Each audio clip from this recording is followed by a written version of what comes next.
Okay, so today's another day. And so we have another rant. We have a different format today because I'm testing out the audio. So we have camera A and camera B.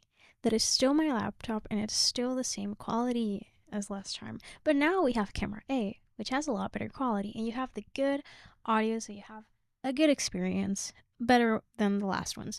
So if your attention span is really bad, at least I got two camera angles. So you can have your, small little attention span thing so that you don't lose interest mid sentence. Anyways, I need to be up with the times. Honestly, I grew up with YouTube back when it was just vlogging and people just talked about their lives. I was not around. Well, I am around for the new era where everything is very, high paced and quick. But this is my favorite format, and I hope that I can find people who actually appreciate this. Anyways, today I have a new rant. As you can see, my face is all done up. I have earrings. I may not be dressed. I am dressed, but I may not be actually I don't have a high production outfit, but I did my face. Why did I do that? Why is that important? To be completely honest, opens up a huge conversation to me on my end. Why? On the concept of makeup, in the grand scheme of beauty, especially nowadays with social media, oh my gosh, and this new world that we are kind of like getting used to. I'm pretty sure people are already used to it. I'm the only one behind. Where visuals are important. And it's quite the important topic when we think about it. And it's something that I've started to notice in the last few months a lot more than before. The importance of branding, the importance of visuals, the importance of a polished look when it comes to creating content and sharing art. And this is a very specific topic, and it's quite close to me. Specifically, I mean, I'm not special, but it was something that I started thinking about recently. I really couldn't wrap my head around it up until recently. I think up until today. That's why I'm here. I did my makeup today. Because why? Because I'm practicing. Why am I practicing? I have come to the attention. I've come to the conclusion, rather, that I mean, how do I say this without it being offensive to pretty much anyone who ever cared or anyone who has ever tried. But I think this resonates a lot more with people who have tried and then failed and then tried again with a different visual and then realized, oh, that's why it didn't work. It's been about a month after I filmed this. I'm looking back on it and I never really gave you context, nor did I make the small disclaimer. Visuals are an important part of art. It's not that they're not the most important, it's that I never really stressed the importance of visuals in art enough because visuals are art. Okay, it's not that I'm just like taking away the power of visual imagery in art. It's that it has been interesting how I feel like in this day and age it is very important for an artist to differentiate themselves from the market because the market is so saturated like right now. So it's really important. But now it's not more it's important more for marketing reasons more so than for artistry reasons, which is like the thing that I'm looking at the most. And this is another parentheses in the parentheses, the moment that an artist can create a balance in between the marketing of visual imagery and their own individualism and personality and integrate that into their product, that's when usually things go right for them, when they are able to actually show the world who they are through the visual imagery and it not being just a marketing scheme or just a personality thing. When you integrate those two, that's usually when people can start relating to them and people can follow them because they feel like they're getting an authentic version of them. And that's also an important thing from the marketing perspective, but also from a more like a personal perspective. That's the parentheses that I want to make. So, like, why do you think I'm so analytical of this? Because I will talk about this later. I see a correlation in between how I used to be when I was a child and how I am now. And I see that I've made progress by reverting back to my original, like, self, like my child self. And I feel like maybe I'm making a bit of progress. So I'm like deeply analyzing all of that. I don't know if it's healthy. I like it. I feel a lot more myself. I don't think anyone deserves this, but yeah, that's. I am so sorry. I feel like visuals are a part of art. They should be like analyzed and appreciated the same way, but they are also on a marketing scheme the first thing that people see. So, for context, I grew up as a dancer since I was a kid, and I had a very specific look. This is the look of discipline. This is a child that was following what the adults were like recommending, which was great because I honestly didn't really put much thought into the way I looked, and I didn't really think twice about the way that I was selling myself as a product. I was just dancing because another thing that I was told when I was a child was the way you dressed, the way that you present yourself, like it's not going to be the main thing that people are going to be at least people should not be looking at uh to judge you in your skills. Like it's your skills that are going to make you stand out. And I was touched by that for some reason. So what did I do? I actually listened to that advice and I just worked on my skills so hard when I was a child. And essentially, I did end up growing a lot, learning a lot. I became one of the best dancers, at least. Well, I'm gonna say child dancers, like back in the day, like back in like 2010. At least locally, back when there really wasn't, at least here in my country, there really wasn't that huge of a dance community. Like there was, but it was a lot smaller. Like now it's very competition based. Like it's a different time. And back then I feel like I was a bit like known for it. Because I was a child and I had a couple a bit of skill, like some skills. At least in more recent years, I had like 2 to 3 stages when it comes to my look. I cut my hair short, like really short, which was really comfortable and I felt very much free. But it was not objectively the best thing, nor was it the best product for me to sell when I was trying to promote my dancing or my art. And then I wore a wig. And that was so another thing. I don't feel like people looked at me and thought of me as approachable. I don't think I've ever had that energy of being an approachable human. I'm very cold, usually, and very, like, retrieved back into a little corner, and I'm just, like, either on my phone or doing whatever. But I'm not really the most approachable human. I had a wig. I liked it because I felt like it allowed me to be myself on stage and feel like very much myself. But at the same time, it was giving me that mask that I actually found very comforting. Anyways, then after that huge rebrand, this is me now. But do you see a resemblance? Exactly. I I honestly had this huge conversation because I was like, I feel like I'm regressing back to when I was a child, which was great because I feel like when I was a child, I had everything together. Like I had everything together, but now I'm honestly not so stable. But I do see a resemblance here.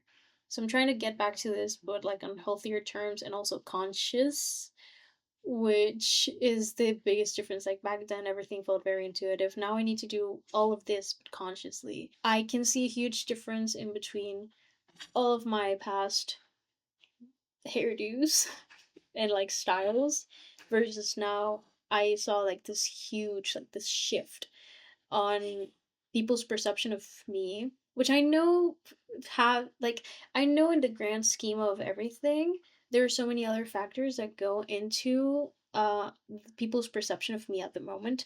But to me, since I see this huge parallel, um, it's interesting because I notice that people are treating me now the way that people treated me then, And I see a parallel here because these people never really knew me back here.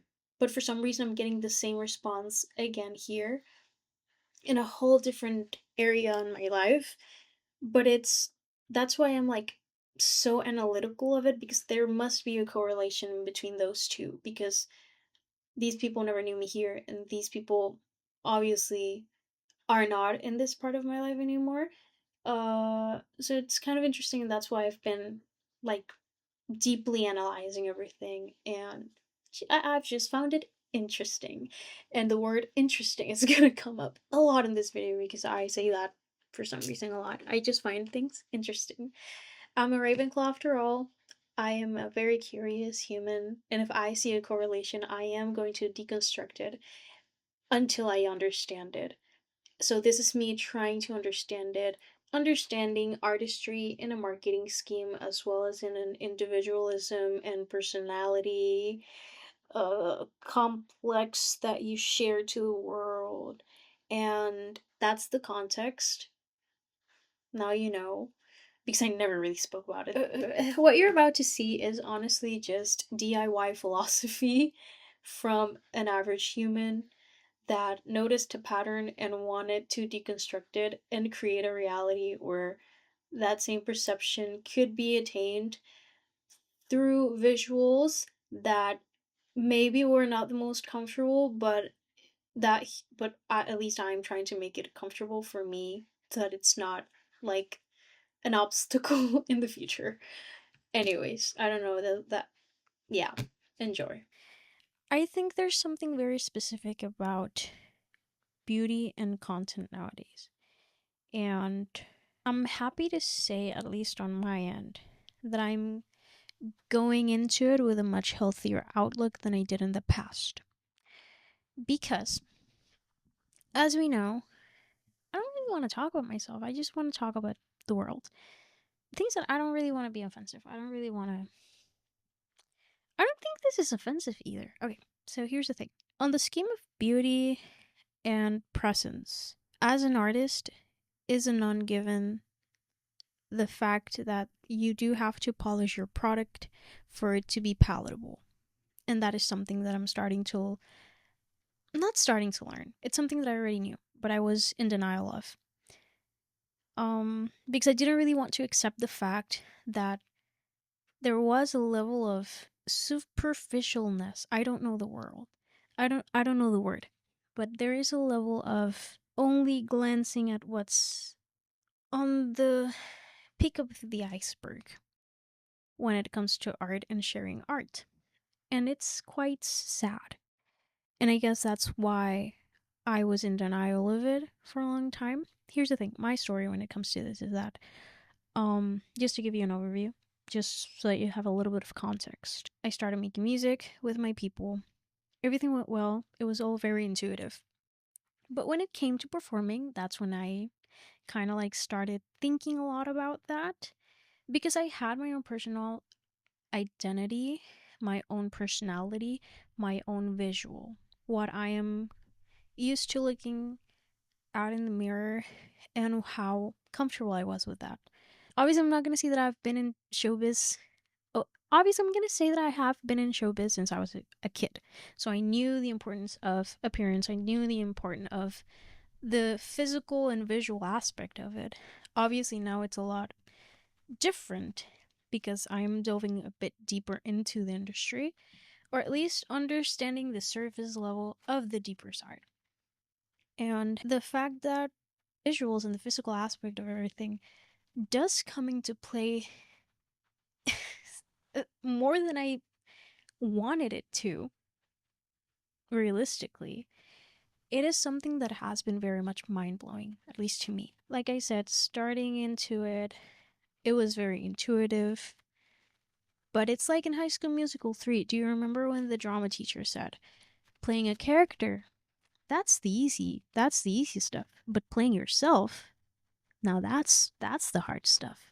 And that's the dilemma that at least came to my mind as soon as we started making music and stuff, because I was like, okay, now I do have a choice of how I want to present myself to the world. Um when I was a kid, like dancing, doing a lot of stuff, there was a very specific blueprint that you had to follow. There was a mold that you had to fit into.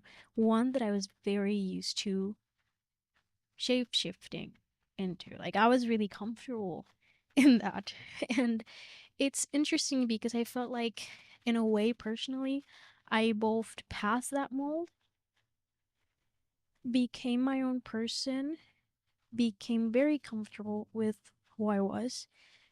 And as of recently, with this new, not realization, but this new acceptance of this side of the industry, I felt like I feel like I have devolved back into that mold that I used to have.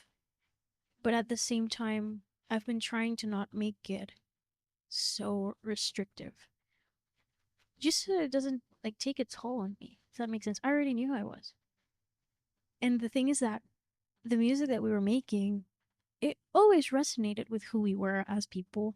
It always really resonated, at least with me. I mean, we wrote most of it, but it was kind of interesting seeing how the visual aspect of it came to be. I feel like now, to be taken seriously as an artist, you do need to look the part. And that is something that I did not want to accept for a long time. Why? Because I felt like, you know what?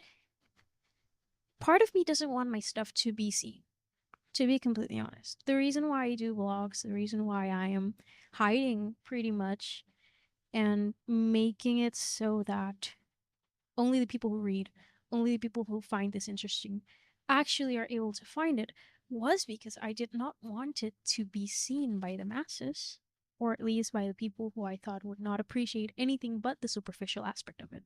And that's the reality. I felt like I had to gatekeep the things that I was doing, the things that actually mattered to me, from that superficial aspect of it. And that is interesting because I'm not going to say that I did this. Well, with my own personal stuff, I'm doing it. I'm still doing it. But with the group, it's a different thing because it's not only me. I do have to look the part so that we can actually appeal to the bigger masses. And that is something that actually blew my mind for a long time because I do have this issue of perfectionism, ironically enough, because I know that I looked really bad for a long time. But I was trying to find that very specific middle where I could be myself. I could share that with the world and also not. And also have it be visually appealing, visually something like that. I wore wigs for a long time. In the beginning, I used to have my short hair. I was blonde. Then I said, I'm gonna cut my hair short. And I cut it. And then I just let it grow out a little. And then I was like, yeah, no, my hair is very much damaged. I'm just gonna cut it even shorter and then start wearing a wig. I started wearing a wig and I was really comfortable with that. That is the I'm not gonna say the image because objectively was not the best image. We know that. But it was that side that was like, I feel comfortable sharing this. Why? Because I know it's not real. I know that this is a sensationalized version of how I see myself, not exactly the reality of it, but I'm comfortable enough sharing this. And I want this. And so I had my Hannah Montana moment where I didn't really want to be recognized. I tried it, actually. I went outside without my wig, with my pixie cut that I had at the time, and people didn't recognize me. Like, I actually tested out. I had the opportunity, or I had that chance of, like, you're walking down the street and then you see someone you know, and you're like, would they recognize me without the pink hair? And they didn't. And I was like, oh, so it is an actual really nice disguise. So I know that that works, and I feel comfortable with that because I'm not sharing myself completely, and I can keep a part of myself to me. But the issue is that it doesn't work unless you do it really well, which I don't have the tools or the infrastructure.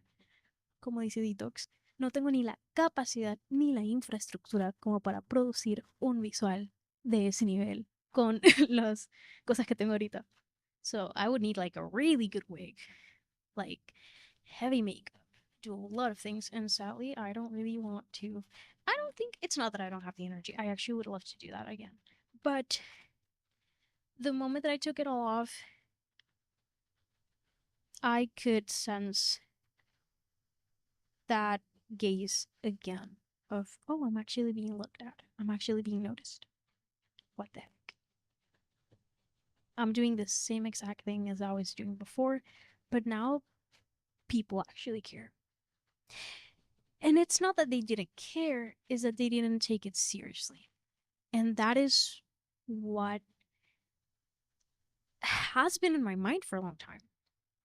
And now here I am, 4 a.m., 3 a.m., watching makeup tutorials from artists who I look up to, trying to see exactly how exactly did they make that happen? How exactly did they create something that they are willing to share that gives them a spot in the industry and actually gets them the respect and the eyes necessary for them to actually create it, like make a career out of it. So I have felt like I have de-evolved. If you look at pictures of me when I was a child, it's like, oh, I almost look exactly the same. I just look a bit older. My hair is shorter. I used to have my hair down to my hips. This is natural. Like, I didn't dye this. A lot of people, I don't know if people actually cared about the wig or, but when I posted a video with my actual real hair, people were like, "Oh, you dye your hair. It looks really nice." And I was like, "No, I didn't. I actually, uh, I trimmed it all off, and it grew all the way back." So it's interesting. I've had this dilemma for a bit because I find myself now recognizing and sadly accepting the side of the industry that means that I do need to look the part for me to be able to be noticed, which is sad, but it's also true. I like that people appreciate beauty. I love that. But it's a bit bittersweet because I don't know. I actually like the way that I'm looking. I feel a lot more confident. Obviously, who doesn't feel confident after being very much validated by a lot of people? And who doesn't feel more confident when your art is actually being recognized? Might be because of the superficial aspect of it, but everything nowadays goes through the eyes first, and then they listen to the art. I didn't want to accept that, but I feel like that's the reality of it. And it's one of the many things that I'm learning about the industry or about this path that I'm trying to take. That, of course, I knew about it to a degree before, but putting it to practice and seeing a before and after of everything and actually gaining respect from it is an interesting thing to experience from my side, who saw the before and who's living the after as well. It's an interesting side effect, and it feels like a social experiment almost.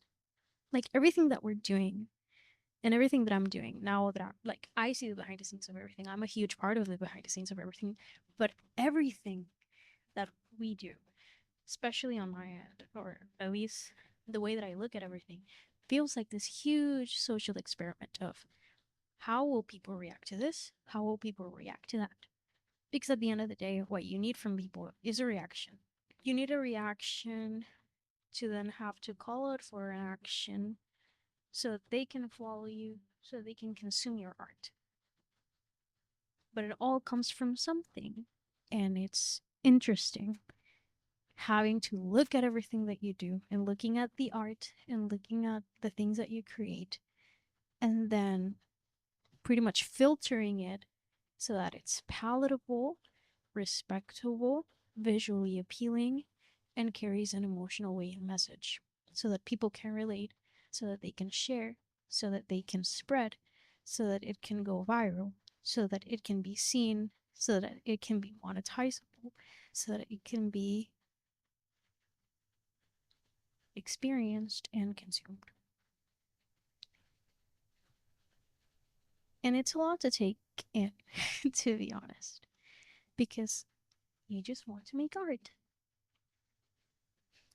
But if you focus only on making art, it's not enough.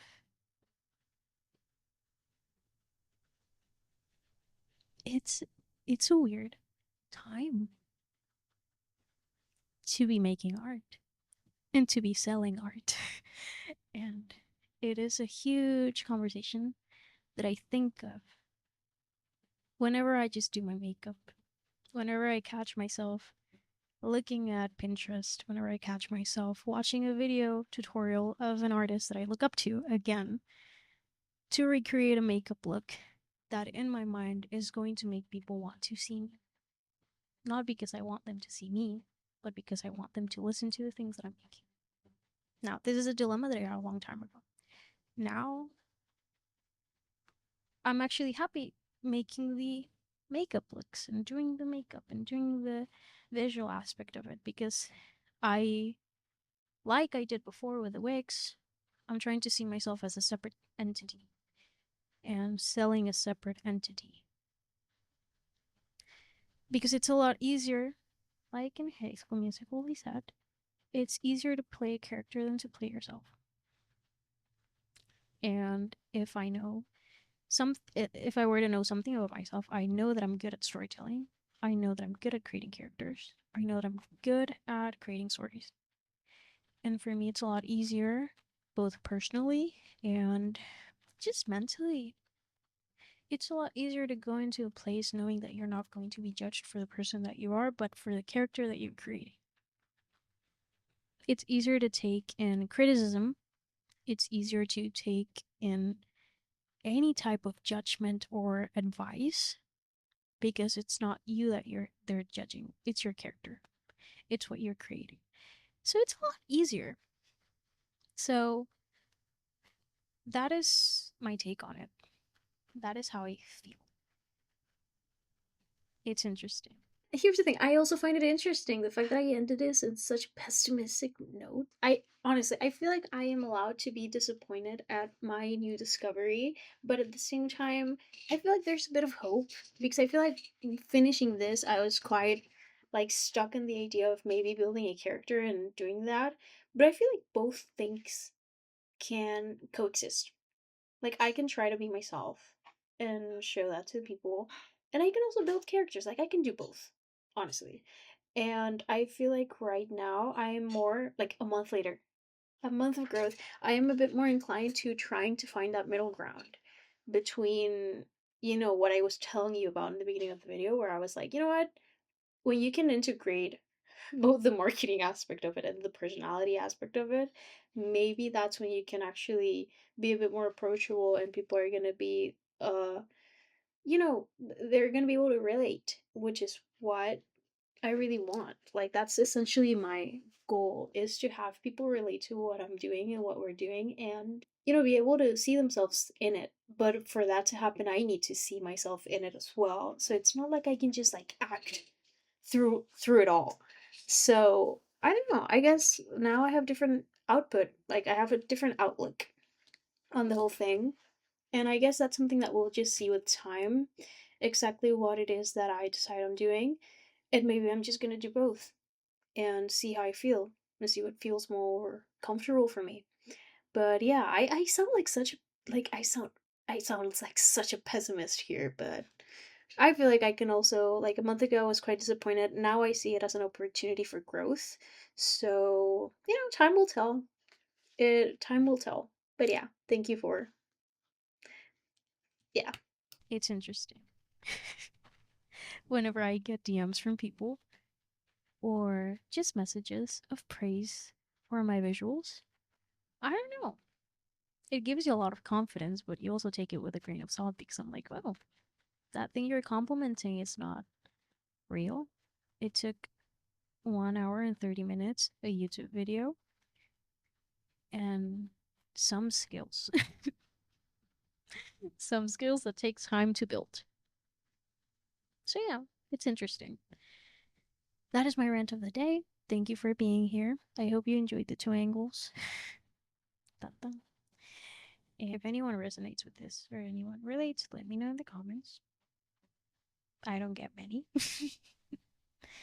I like that I don't get many because I know that the people who actually watch it actually care. So if you did make it through the end, let me know. And even if you didn't, even if you don't really want to give your take on it, just like maybe timestamp your favorite part of it and be like this, and that's it. Honestly, thank you for being here. Gonna promote my blog. I have a Tumblr blog where I just write and reblog stuff and repost and do stuff. So if you want to go there and see what I'm writing, I'm trying to do video essays. And so thank you so much for everything, and I'll see you later. Goodbye. Also, check out our music. Here it is. Or here. I don't know. Go watch music videos. It's really cool. Okay, so quick note, now that I'm watching this back, I'm like, okay, there's also this very specific phenomenon of, TikTok, where your song gets viral and people will listen to it. And then there's the moment of praise of, oh, I love this, I love the message, I love everything. And then completely taking it out of context, or then looking at the artist and thinking, oh, that's not the visual I imagined. And then they like the song, but they don't continue on with the artist. They might like the message, they might like what the artist is standing for, but they get disenchanted, and then that's the reason why they don't engage, if that makes sense. And I've seen that, and a lot of successful people I've seen that have had this happen to them, where they take the art seriously up until they see them, and it's really sad to see that actually happening, because the message and the ideas resonated, but the moment that they looked at the artist and said, that's not exactly my visual of what I want to look like in the future, that's not exactly what I envisioned or what I praise or look up to, so I'm not gonna engage, it's kind of sad to see. And I did want to point that out, because it's, you either look really cool and then get your art recognized, or you get your art recognized and then have people leave because it didn't meet people's expectations. I have a small little friend butterfly that lives. It's not a butterfly, it's kind of like a small little bug that lives in my room and has been here for months. And it's just kind of like a small little moth. It's not doing anything. I thought it was a mosquito the first time I looked at it, and I was like, oh, you're not trying to bite me, you just want to hang out. And it's not living here, so nice. Moths, butterflies. This is a moth and it lives here. You know what I mean? I'm just saying. If you had a butterfly in your room, you would think twice about killing it. You have a moth, you're like, pew, goodbye. Leave them, let them live. Let them exist. They're allowed to exist. They don't have to be beautiful for you to appreciate them. They just exist and don't do anything. Good before you're really nice. I did Amelia's makeup tutorial from that Vogue thingy. I have two little like sparkles. One here and another one here, but this one is kind of hidden. I hope you like it. They have really pretty